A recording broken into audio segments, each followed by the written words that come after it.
morning and welcome back. This is World Talks coming to you live from Warsaw. I'm Jastrzębska. Big day for Kosovo today as the municipal elections are underway across the country. These local elections are far more than just a routine civic exercise. They come at a time of high uncertainty at the national level. They will reveal which political forces remain resilient at the local level and how inclusive Kosovo's political future might be.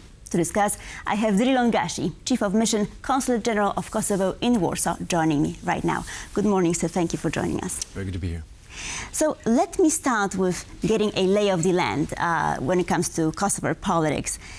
You had elections in February, yes. Yet it was only this Friday that a deputy speaker was selected, the Serbian deputy speaker, paving the way for the formation of new government. What's the situation at the moment? Right, so we had some finality this past Friday after 8 months since the most recent national elections, which were February 9th of this year.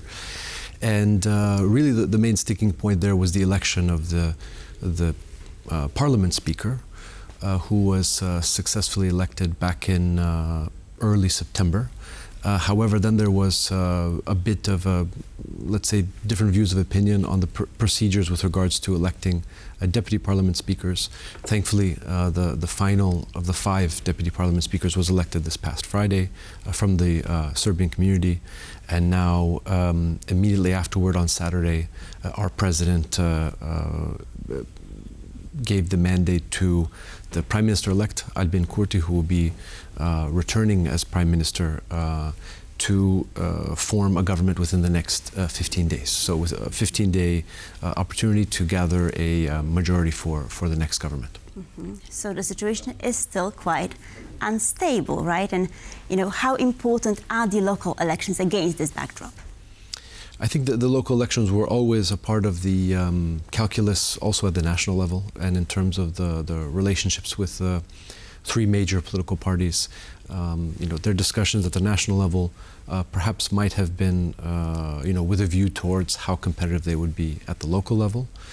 I think now we're entering today into the local elections, the 5th since we've become independent, as a competitive process. It's been shown in the past that there's not a direct translation of national level success to local level success and vice versa. And so what we've seen more and more is that citizens at the local level are really electing the mayor that they feel can deliver the best in terms of services at the local level. And that's somewhat a detached view from national politics. There are certain larger cities where that's not the case, but I think for the most part, you'll have really elections that depend on the candidate, that depend on the vision that's put forward, and that depend on what happened in the last 4 years. You know, did the previous mayor deliver on campaign promises, or you know, or did they not? And you know, what can people expect? There's been an interesting study that showed that of the campaign promises given by local mayors 4 years ago, 51% were kept at a national level, and then you had differences between cities. So I think those cities where the mayors weren't really able to deliver, there's going to be a bit more pressure and a bit more of a chance for their opponents at the local elections today. And what role do the ethnic differences play here? So yes, today there will be local elections across 38 municipalities in Kosovo. 10 of those have, I should say actually 11 of those have minority-majority municipalities. So there's a non-Albanian, let's say, community that has the majority, primarily the Serb communities. However, there's also a community with a Turkish majority as well. All the indications show that you know, elections across those municipalities as well will be quite competitive. What had happened in the last elections was there was a boycott of the 4 municipalities with majority Serbian communities in the north of the country. That was essentially, you know, the order that came from Belgrade, unfortunately, for those citizens to not take part in elections. There was not such a call this time around, and so what had happened last time was because there was little turnout, something that, you know, Prime Minister Kurti also stated many times, that, you know, he would have hoped for the legitimacy to be higher. There were, you know, Albanian mayors who were elected in majority Serb areas. The expectation is today that, with majority Serbs taking part in elections in the municipal areas where they're present, they'll have, let's say, direct representation from mayors of their same ethnicity. At the same time, I think what happened in the north was, it showed that it didn't have to be a mayor of the same ethnicity to deliver on basically the promise of good governance. And so I think that's something that, in a small country, we would like to come to that phase where, there's truly representation and good governance, no matter the background of the citizens in the given municipality. Mm-hmm. And what is the Serbian influence at the moment? Can we talk about Serbian meddling, for instance? Sure. There's every time we have, unfortunately, national or local elections, there's quite a bit of direct influence from Serbia. This is mainly manifested through the largest party of Kosovar Serbs, the Serbian list in Kosovo, that openly state that they're taking direct instruction from President of Serbia, Aleksandar Vučić, and politicians there.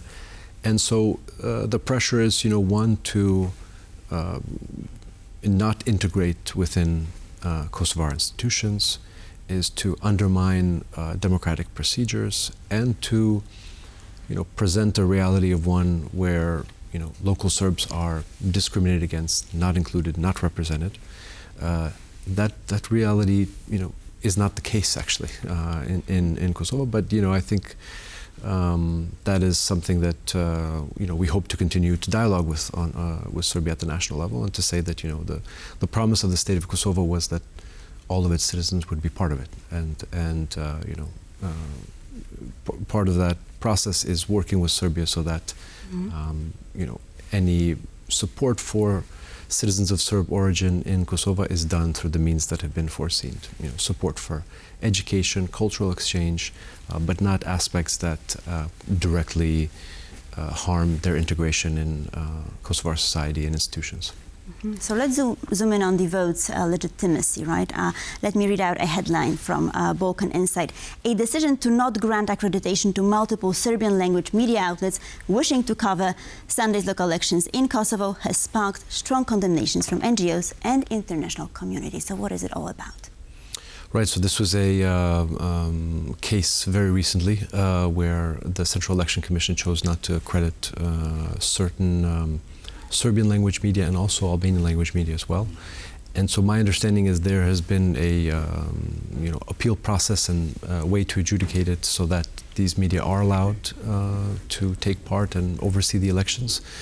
And so I believe that the deliberations on this were happening all through this weekend as well. But this is within the competence, let's say, the Central Election Commission.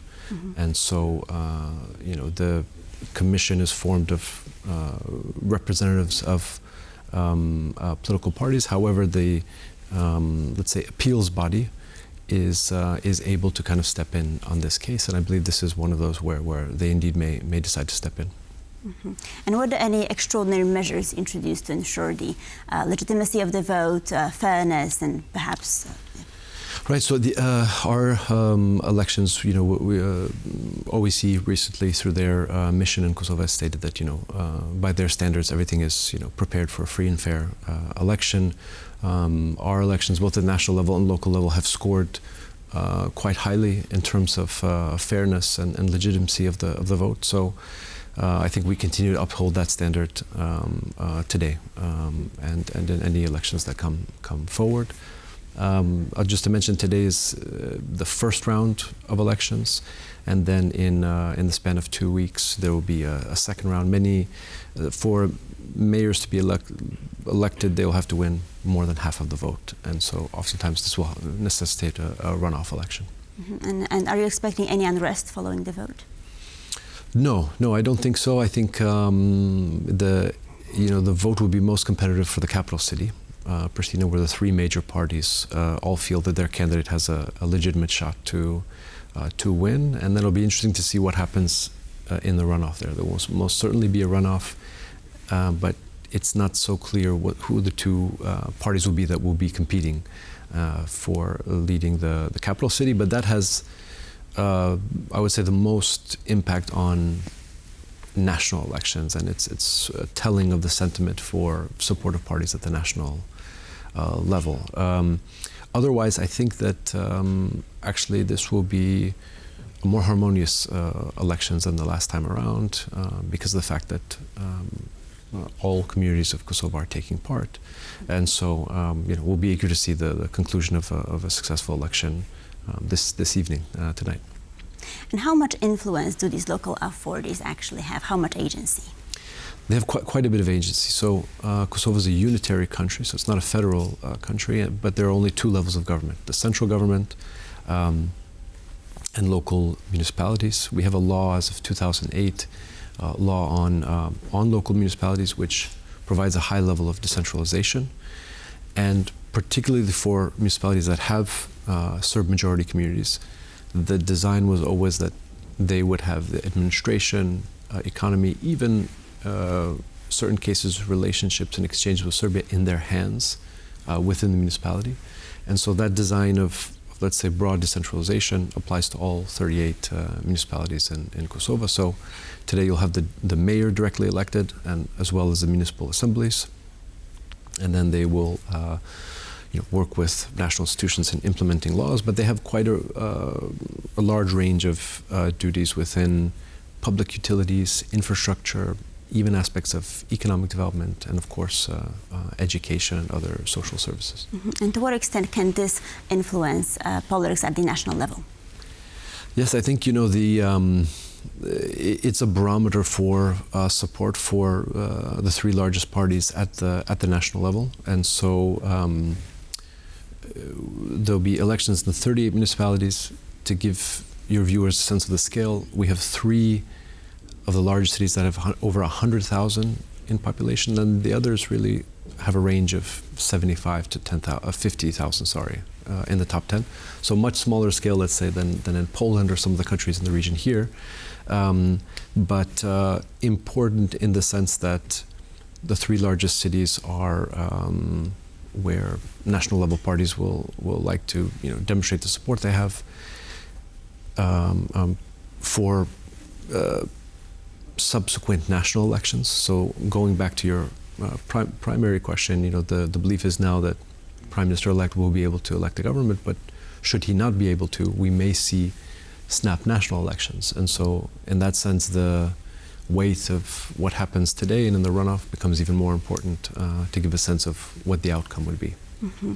And last short question, can the current level of unrest in Serbia influence politics in Kosovo? Do you see any influence? I don't think there's a direct influence. We have observed maybe Serbia might have wanted to intervene in our elections today or have an impact to take some of the attention away from the continuing protests for greater democracy and greater rule of law in Serbia. So that may be the one goal of that approach. But otherwise, they're not directly elected, and of course, I think in terms of the protests in Serbia, the more democracy there is in Serbia, the better that is for Kosovo and all countries in the region. And so, it'll be interesting to continue to see how that protest movement goes. And with this, we have to conclude. Thank you so much, Drilon Gashi, Chief of Mission, Consulate General of Kosovo in Warsaw. Thank you so much for having me. Thank you. And thank you for watching World Talks. Please stay tuned for more here on TP World.